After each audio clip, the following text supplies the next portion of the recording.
Dios le bendiga, bienvenidos a esta sesión de consejos generales en su segunda parte. Estamos viendo el último módulo de cómo estudiar la Biblia y ha sido un recorrido fascinante para aprender muchísimo acerca de las escrituras, entendiendo que son el hálito divino de Dios y no es una palabra del pasado, sino es el mensaje de Dios para nosotros hoy en día. Es una palabra viva que fue y será. Por lo tanto, es eterna. No hay condición, época, ideología, sociedad, sistema político, imperio, gobierno, sistema de creencias o social que pueda evitar que la palabra funcione o su mensaje no sea pertinente. En toda clase, lengua, nación, sociedad, época o momento en la historia, la Biblia sigue siendo y seguirá siendo la palabra de Dios. Así que es un honor poder comprenderla de mejor manera y como dice la palabra, que la manejemos con precisión, porque es nuestro deber y nuestra responsabilidad. Así que si estás acá, te felicito.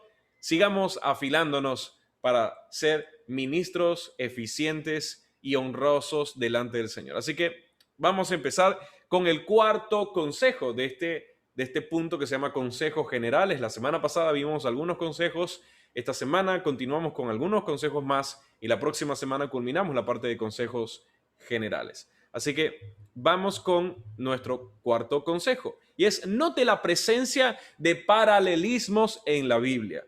La palabra clave es paralelismo. Paralelismo son dos cosas que se parecen, se asocian, ¿de acuerdo? Un paralelismo, entonces, es dos frases, dos ideas que guardan una relación entre sí. Y eso es muy interesante. Entonces, tienen alguna similitud, alguna referencia que es la misma. Y debemos entender que en la escritura antigua, algunos paralelismos puede que no se vean igual, porque estamos hablando de un tema que es cultural. La Biblia tiene su cultura, nosotros tenemos la nuestra. Entonces, en la escritura antigua había mucha belleza y muchos recursos en la poesía. Por ejemplo, tenemos la rima de palabras, la rima de los sonidos. ¿De acuerdo? Como en nuestra poesía moderna tiene rimas en los sonidos. Entonces, al final de cada frase, por ejemplo, tenemos la sílaba cantar y luego en la segunda línea tenemos la palabra bailar y la tercera línea tenemos la palabra, no sé, despertar. Entonces nos damos cuenta que cada una de estas líneas rima con la anterior. Entonces vemos hay una repetición o un ritmo.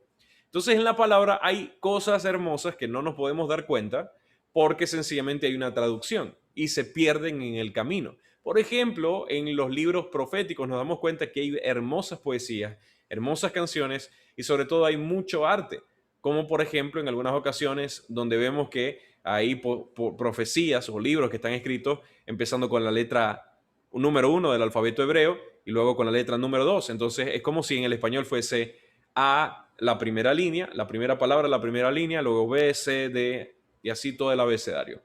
Entonces, estas cosas al traducirlas se pierden. Pero lo interesante es que los paralelismos no necesariamente se pierden, porque en la Biblia no solamente riman las palabras o los sonidos, sino que riman las ideas. Así que miren eso, es muy importante. En la Biblia riman las ideas. Entonces, a veces decimos, bueno, es que los salmos no tienen mucho de bonito. Bueno, es que hay que entender los salmos y hay que entender la forma en que fue escrita. Para empezar, en la traducción se pierde cualquier posible rima tradicional que nosotros conocemos en nuestra poesía, pero lo que no se pierde, evidentemente, es las ideas. Entonces, estas ideas que riman son paralelismos. Ahora, ¿cuántos paralelismos hay? Recuerden esa frase, en la Biblia riman las ideas. ¿Cuántos paralelismos hay? Hay tres tipos de paralelismos que podríamos enseñar el día de hoy. Así que vamos a ver la definición y tipos. El tipo número uno es el paralelismo sinónimo. ¿De acuerdo? ¿Cuál es el paralelismo sinónimo? Ocurre cuando diferentes partes de un pasaje presentan el mismo pensamiento en una forma ligeramente alterada. Es decir, la misma idea se repite dicha de otro modo. Es como a veces echamos broma diciendo que es el mismo perro con otro lazo. Y tenía un amigo que decía, esa es la misma abuela con otra bata. Así que es el mismo caso, un poquito diferente para darle un poquito de variedad. Pero es una manera de hacer énfasis, no es una manera de redundar. No está redundando, sino que está haciendo énfasis. Como cuando uno dice, escucha, escúchame bien. Estoy diciendo lo mismo, ¿verdad? Pero vemos un paralelismo sinónimo. ¿De acuerdo? Escucha, escúchame por favor. Escucha, escúchame bien. ¿De acuerdo? Entonces vemos que se repite como que la misma idea, o podemos decir también, vamos a ver como el ejemplo de Proverbios 19:5 que dice, el testigo falso no quedará sin castigo. Y vemos el paralelismo de una vez. Dice, y el que habla mentiras no escapará. Las dos cosas significan lo mismo, solo que lo muestra de forma poética, ¿verdad? Y hermosa, dándonos un paralelismo que realza como que el significado. El que no lo entendió con la primera frase lo puede entender con la segunda frase o la segunda línea. ¿De acuerdo? El testigo falso no quedará sin testigo, sin castigo. Y el que habla mentiras es lo mismo que un testigo falso, no escapará, que es lo mismo que quede sin castigo, que no quedará sin castigo. Entonces, en Proverbios 19:5 tenemos un paralelismo sinónimo, ¿de acuerdo? La misma frase se repite de otra forma. Esto ayuda a quien lee a ver la misma imagen, pero como 3D, ¿de acuerdo? Es como cuando tú me tomas una fotografía, me puedes ver y tienes una información de mí. Cuando me volteo, tienes otra información de mí, pero sigue siendo la misma persona. Así que estos son ideas como en 3D, ¿de acuerdo? Vemos la misma idea desde un punto de vista y luego vemos la misma idea desde otro punto de vista, pero sigue siendo la misma idea, que es el testigo falso no quedará sin castigo. Y el que habla mentiras no escapará. Misma idea, otro punto de vista. Bien, ese es el paralelismo sinónimo. Otro ejemplo, venid, adoremos y postrémonos. Arrodillémonos delante de Jehová nuestro Hacedor. Adoremos y postrémonos. Arrodillémonos delante de Jehová nuestro Hacedor. Es otro tipo de paralelismo sinónimo. ¿De acuerdo? Tenemos dos ideas y son básicamente lo mismo. Venid, adoremos y postrémonos, primera frase. Segunda frase, arrodillémonos delante de Jehová nuestro Hacedor. Una forma de hacer énfasis y también mostrar como que la idea es de un punto de vista 3D, tridimensional, verlo de la misma idea como para que tenga como más cuerpo. Segundo tipo es el paralelismo antitético. Esto puede ser un poquito complicado la palabra, pero yo se la resumo algo más fácil, negativo. ¿De acuerdo? El paralelismo antitético o negativo. Piensen que es negativo. Ocurre cuando las dos partes se encuentran en contraste, la una con la otra. Pueden decir lo mismo, pero en forma negativa. Miren esto, aquí no es sinónimo, sino que se contradice. ¿De acuerdo? Entonces en el sinónimo teníamos que el que es una persona que habla falso testimonio va a recibir su castigo.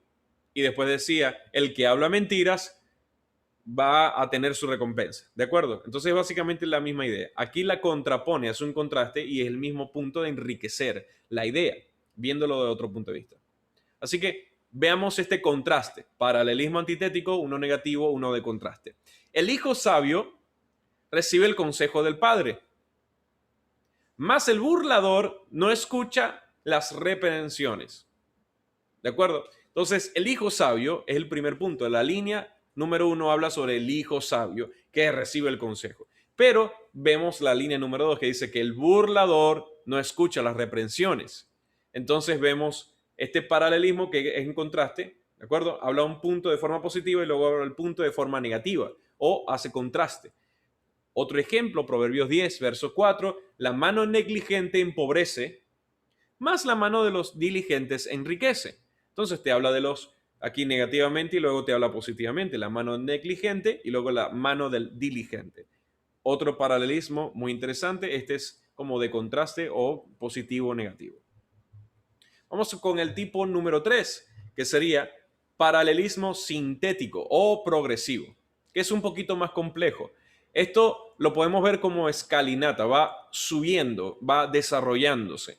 Vamos a ver el Salmo 92. Este es como progresivo.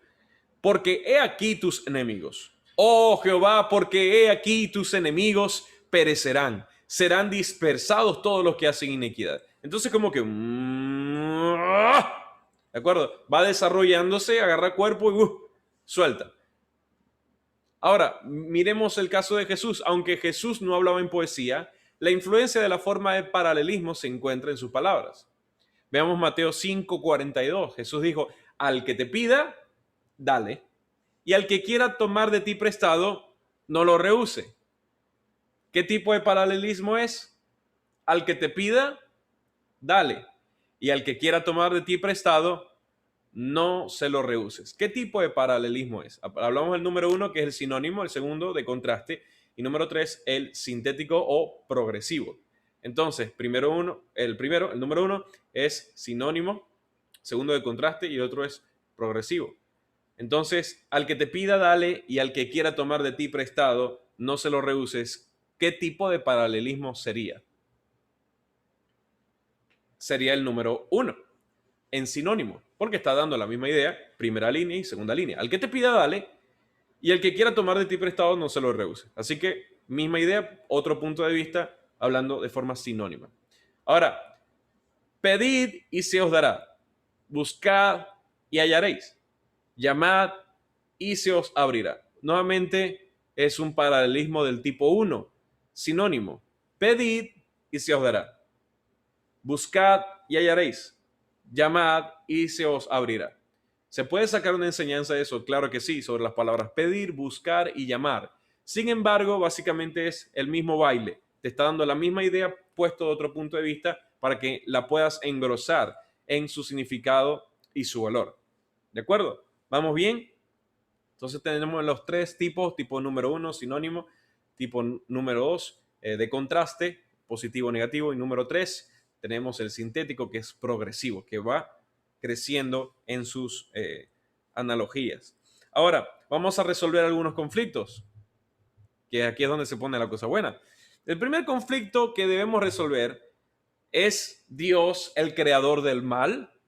¿Y dónde está esto? La pregunta ¿es Dios el creador del mal? La vemos en Isaías 45, versos 6 al 7. Dice así, para que se sepa desde el nacimiento del sol y hasta donde se pone que no hay más que yo Jehová y ninguno más que yo. Ese es un paralelismo en el verso 6, antitético o progresivo, ¿de acuerdo? Para que se sepa el nacimiento del sol y hasta donde se pone que no hay más que yo Jehová y ninguno más que yo. Y ahora viene el verso 7, que formo la luz y creo las tinieblas. ¿Qué tipo de paralelismo es? Uno negativo, uno de contraste. Que formo la luz y creo las tinieblas. Que hago la paz y creo la adversidad. Yo, Jehová, soy el que hago todo esto. Aquí podemos ver una mezcla entonces entre el paralelismo número 3, el tipo 3 y el tipo 2. En Isaías 45, del verso 6 al verso 7. Ya se pueden dar cuenta que tiene contenido no solamente profético, sino poético. Y eso es casi siempre. El contenido profético prácticamente siempre es contenido poético también, porque está escrito de una forma virtuosa. No es nada de que, ay, me salió del momento y te lo voy a decir. Ahora lo que nosotros llamamos profecía no se parece tanto. Tiene que ver más con espontaneidad, improvisación en algunos casos. Cuando vemos los profetas en el Antiguo Testamento hay virtud, hay belleza, hay cuidado en sus palabras y eso deberíamos copiarlo un poco. ¿De acuerdo?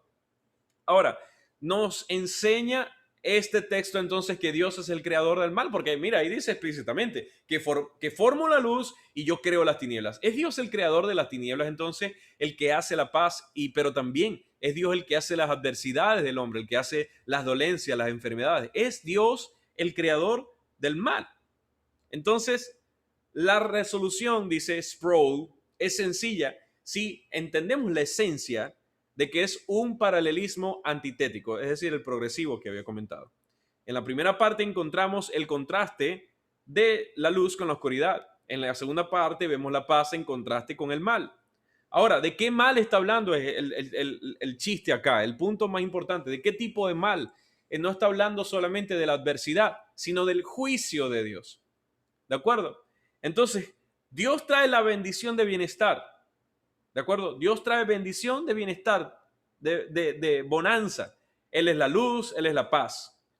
Pero Dios también trae juicio. Visita con calamidad al que hace mal, al que es impío, al que está lleno de iniquidad, al que es injusto, al que maldice, al que no sigue los estatutos de Dios. Entonces, Dios sí forma la luz y crea las tinieblas, y Dios sí hace la paz y crea la adversidad, porque esa es su forma de ser juez. Al que hace el bien, lo recompensará con bien, y al que es injusto, Dios derramará también su ira sobre ellos. Entonces, miren esta frase. No es que Dios sea el creador del mal, sino más bien que Él es el ejecutante del juicio. No es que Dios sea el creador del mal, sino que Él es ejecutante de juicio. Mal y juicio no son la misma cosa, ¿de acuerdo? Y esto es un paralelismo que tenemos que darnos cuenta. Mal y juicio no son las mismas cosas. Dios no es creador del mal, es creador de juicio, que no es lo mismo. ¿Se entiende? Ahora, segundo problema que debemos resolver. ¿Es Dios nuestro tentador? Y aquí vamos a ver un problema de otro texto que lo vemos en Mateo 6:13, que dice, Señor, en la oración del Padre nuestro, no nos metas en tentación. Pero en Santiago 1:13 dice, cuando alguno es tentado, no diga que es tentado de parte de Dios. Entonces nos ponemos a pensar, cuando Jesús fue tentado en el desierto, fue tentado porque Jesús tenía concupiscencia, porque Jesús tenía debilidad en su corazón. Entonces Dios tenía esas tentaciones, Cristo tenía ese tipo de tentaciones, porque dice que cada uno es tentado en Santiago. Entonces, dice que Jesús fue al desierto por el Espíritu. Entonces, ¿cómo es que dice Santiago 1 que cuando alguno es tentado, no diga que es tentado de parte de Dios? ¿Y cómo es que Mateo 6:13 dice, no nos metas en tentación? Vemos pasajes que hablan de la tentación, pero de formas que parece que se contradicen. ¿Qué hacemos entonces? Entonces vamos a ver lo que dice Sproul. El problema desaparece rápidamente si examinamos las otras partes del paralelismo. El pasaje dice, no nos metas en tentación, mas líbranos del mal. Este es un ejemplo del paralelismo sinónimo. Ojo, no nos metas en tentación, mas líbranos del mal. Cuando nosotros nos damos cuenta que es un paralelismo sinónimo, ¿de acuerdo? Cambia la cosa. Las dos partes dicen virtualmente la misma cosa. No nos metas en tentación, líbranos del mal, es la misma cosa. Entonces, la tentación de la que está hablando no es una tentación de que yo estoy tentado a comerme una hamburguesa de 10 pisos. No estoy tentado a gritarle a mis padres. No estoy tentado a hacer algo deshonesto o inmoral. No está hablando de esa. De acuerdo, cuando leemos el contexto y nos damos cuenta que es un tipo de paralelismo sinónimo, nos damos cuenta que la primera frase es igual a la segunda, entendemos qué clase de tentación está hablando. ¿De acuerdo? No nos metas en tentación, mas líbranos del mal. Otra versión diría el maligno. Entonces, líbranos del maligno. Las dos partes dicen virtualmente la misma cosa. El ser metidos en tentación equivale a estar expuestos al ataque del maligno. La tentación no es el tipo de la que habla Santiago, la cual comienza con las inclinaciones internas de nuestra propia codicia, pero con una ocasión externa de prueba. Entonces, no es lo mismo la tentación por nuestras inclinaciones carnales que una prueba externa de Dios. Nuevamente, no es lo mismo mal que juicio, no es lo mismo maldad que juicio, no es lo mismo tentación que prueba. El paralelismo nos ayuda a ver mejor estas cosas. ¿Alguna vez te habías puesto a ver la diferencia entre la maldad que uno recibe o que alguien nos hace y la justicia de Dios sobre el malo? ¿Quién genera cada una? ¿Te habías puesto a ver la diferencia entre la tentación por nuestra carnalidad, nuestra debilidad, comparada con el paralelo que puede ser la prueba, que tiene una raíz diferente? Son cosas diferentes. Entonces, cuando vemos, no nos metas en tentación, mas líbranos del mal, no está hablando de la tentación de mi propia tentación interna, mi propia debilidad, sino como la ocasión de prueba del Señor. ¿Se entiende?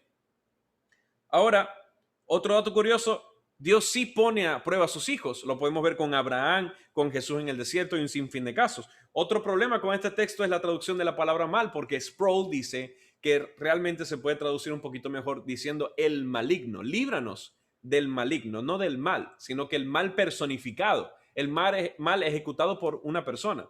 Entonces, mal en general quedaría en el término neutro. Entonces, la oración sería: oh Padre, pon un muro a nuestro alrededor, protégenos de Satanás, no permitas que nos atrape, no nos dirijas hacia donde él nos pueda destruir. Esa es una forma diferente de interpretar o de comentar este texto, pero sería algo más entendible de esa manera. ¿Vamos bien?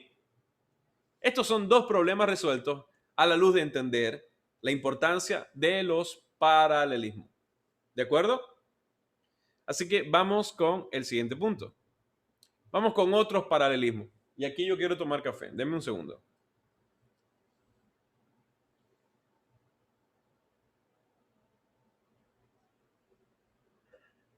Vamos con otro tipo de paralelismo.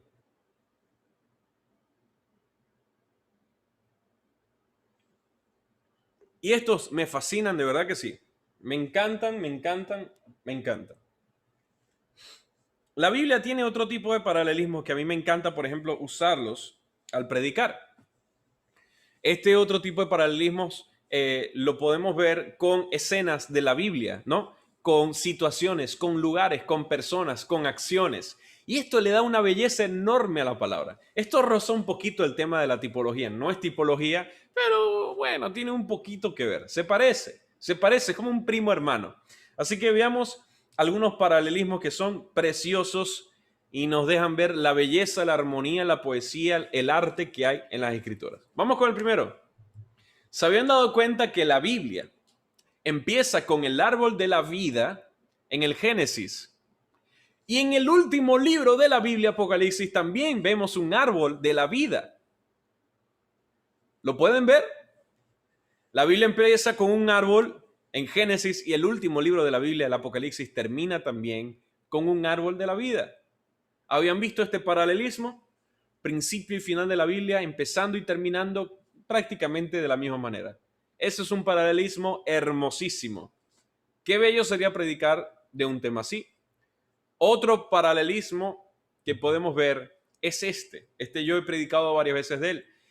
Isaac, ¿verdad? Sería sacrificado en el Moriah, en el monte Moriah. Pero Dios proveyó un sustituto. El cordero que estaba amarrado, que estaba atrapado en los arbustos.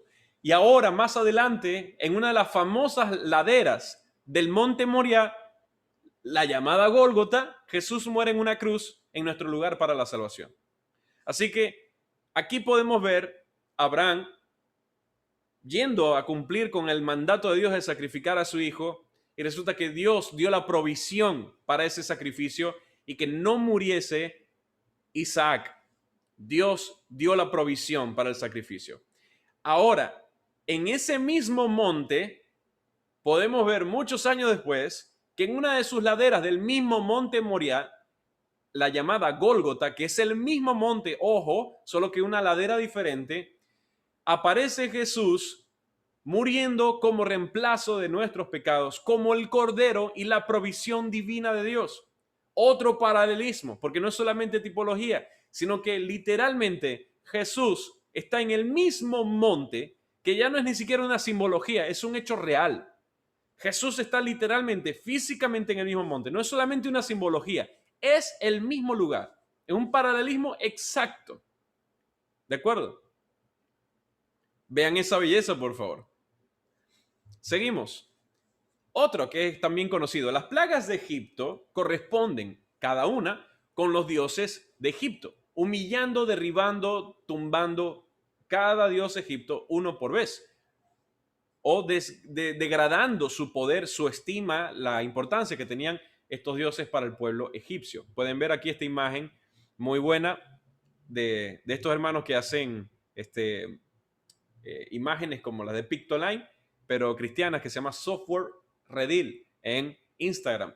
Y aquí pueden ver como el dios Num, Heket, Heb, Hepri, Hathor, Imhotep, Nut, Isis, Ra y Anubis fueron los dioses que fueron como que insultados públicamente con cada una de las plagas. Entonces, 10 dioses que fueron todos degradados, humillados, golpeados por cada una de las plagas. Es otro paralelismo muy interesante. 10 plagas y cada una de ellas insultaba directamente la identidad de uno de los 10 dioses de Egipto. Por ejemplo, Anubis, que era el dios de la muerte, fue insultado con la última plaga. ¿De acuerdo? Entonces cada dios fue insultado, fue derribado, fue degradado, humillado por Dios públicamente con cada uno de estos con cada una de estas plagas. Esto es supremamente interesante. Este paralelismo es una maravilla. 5 estrellas. Seguimos. Otro caso interesante también. David traiciona a Dios en la terraza de su palacio. Así que cuando David está en su terraza, recordemos que él ve a esta hermosa mujer bañándose y él dice, oh, ¿quién será esa mujer? Y la manda a llamar y todo eso sucede no solamente en su corazón, sino que sucede en el espacio físico de su terraza. Pero lo curioso es que en la terraza donde David maquinó todo lo que iba a hacer con esa mujer, ¿verdad? Donde él tomó la decisión de traicionar a Dios, donde tomó la decisión de ir en contra de lo que se le había enseñado y lo que él representaba. En el mismo lugar, físicamente, fue donde más adelante Absalón, su hijo, hizo una violación colectiva de todas las mujeres del palacio de su padre.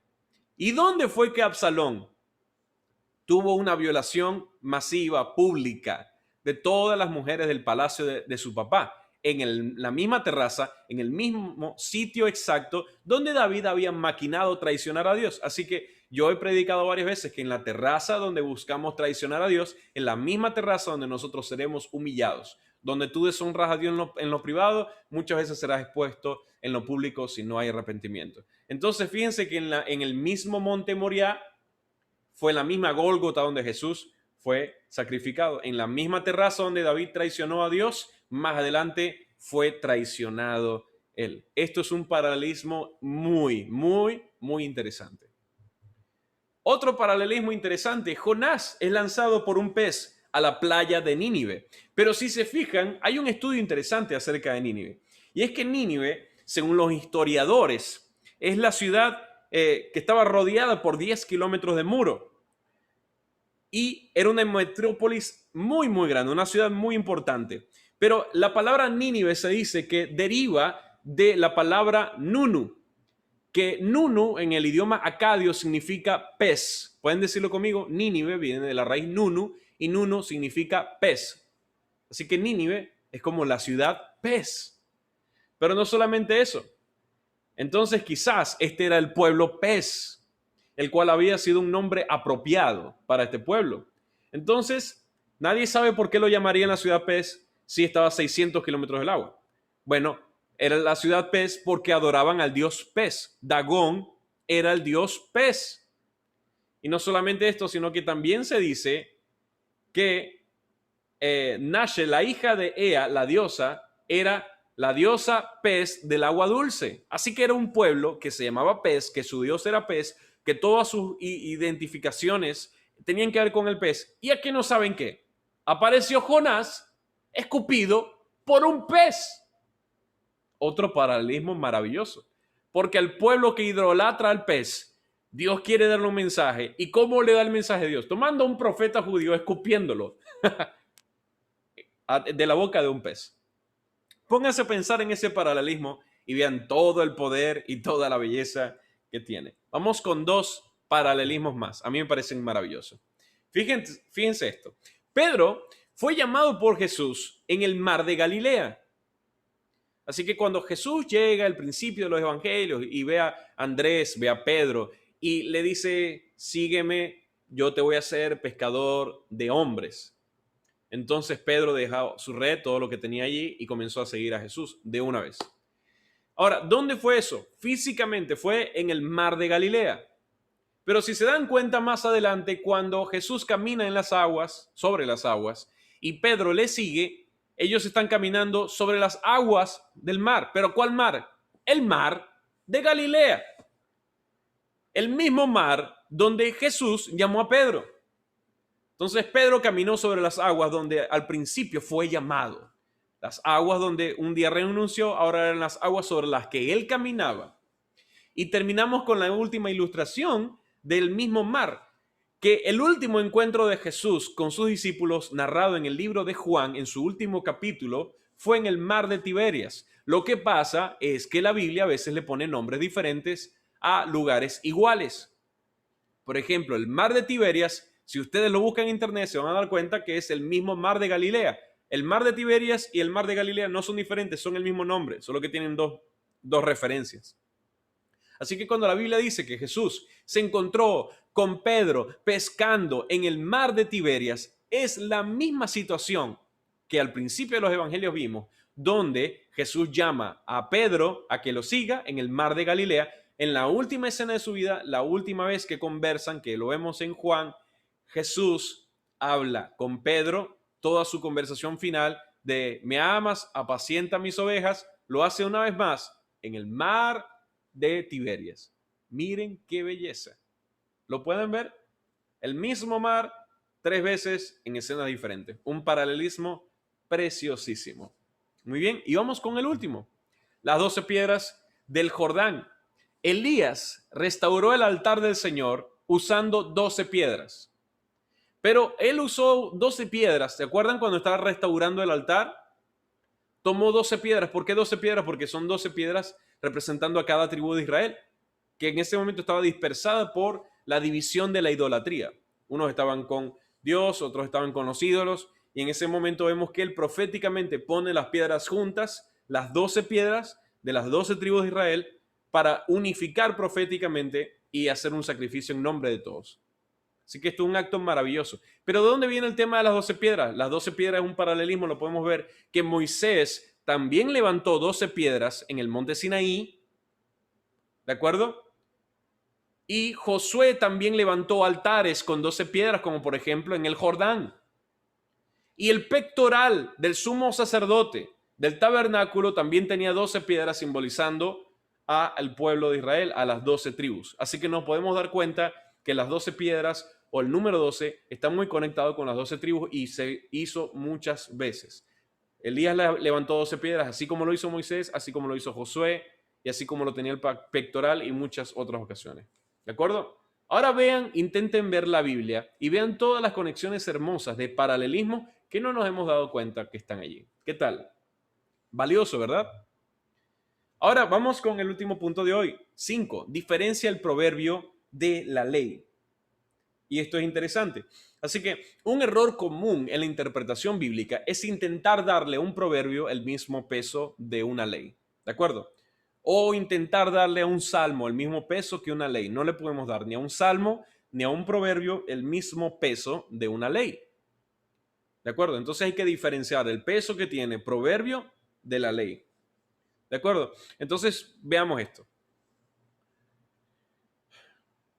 Los proverbios reflejan principios de sabiduría. No reflejan leyes morales que deban aplicarse de forma absoluta. ¿De acuerdo? Los proverbios reflejan principios, no leyes morales absolutas. Eso es importante. Así que veamos el caso de Jesús. Jesús dijo, el que no es conmigo, contra mí es. Pero también Jesús dijo, el que no es contra nosotros, por nosotros es. Y puede parecer muy confuso. Entonces, ¿cómo pueden ser ambos ciertos? Todos sabemos que en algunas circunstancias, dice Sproul, el silencio otorga y en otras cosas indica hostilidad. Entonces, ¿cuál es la enseñanza? En algunos casos, la falta de oposición demuestra apoyo. En otros casos, la falta de apoyo indica oposición. Veamos la diferencia entre proverbio y ley. Ahora, este es el último caso y la última enseñanza del día de hoy. Con esto terminamos la sesión. Es esta. Es la que más me gusta. Proverbios 26 del 4 al 5. Aquí podemos ilustrar perfectamente cómo un proverbio puede contradecirse si se toma como absoluto. ¿De acuerdo? Podemos decir que se contradice si los tomamos como absolutos y los proverbios no son absolutos. Los proverbios son principios morales, principios de sabiduría, no son principios absolutos, leyes absolutas. ¿De acuerdo? Entonces, se pueden contradecir si los tomamos como absolutos sin ninguna excepción. Miren este verso. Este va a ser muy pedagógico para todos. Verso 4. Nunca respondas al necio de acuerdo con su necedad. No seas tú también como él. Y después dice el verso 5. Responde al necio como merece su necedad, para que no se estime sabio en su propia opinión. Entonces, ¿cuántos quedan confundidos después de leer eso? Ya va. ¿Tengo que responderle al necio o no tengo que responderle al necio? Me voy a volver loco. Porque no puedes tomar los proverbios como ley. Tienes que entenderlos, que son principios. Miren el verso 4 de nuevo. Nunca respondas al necio. Verso 5. Responde al necio. Verso 4. Nunca respondas al necio de acuerdo a su necedad. Verso 5. Responde al necio como merece su necedad. Quedo confundido, ¿verdad que sí? Nuevamente, debemos entender la diferencia entre proverbio y ley. ¿Cuál es el resumen? ¿Cuál es la solución al enigma? Bueno, la siguiente. Por lo tanto, dice Sproul, hay veces en que es imprudente responderle a un necio de acuerdo con su insensatez. Y hay ocasiones en que es sabio contestarle a un necio con necedad. ¿Cuál es el principio? Bueno, que es un tema gris. Hay veces que es imprudente responderle a un necio de acuerdo a su necedad, pero hay ocasiones que es sabio contestarle a un necio conforme a su necedad. ¿Cuál es la regla? Pues la regla es gris. Hay veces que se debe y hay veces que no se debe. Respóndele al necio a veces conforme él te habla, hay veces que no se le puede responder conforme a su nivel. Entonces, debemos entender entonces que los proverbios expresan principios, mas no leyes absolutas. Muy bien, espero que hoy hayas entendido con mayor claridad sobre todo el tema de los paralelismos y la hermosa belleza que hay entre la escritura y también en eventos que se repiten a lo largo de la palabra, que dicen mucho acerca de cómo Dios cumple sus promesas y la hermosa belleza en la que la Biblia y las historias están entretejidas. Es maravilloso.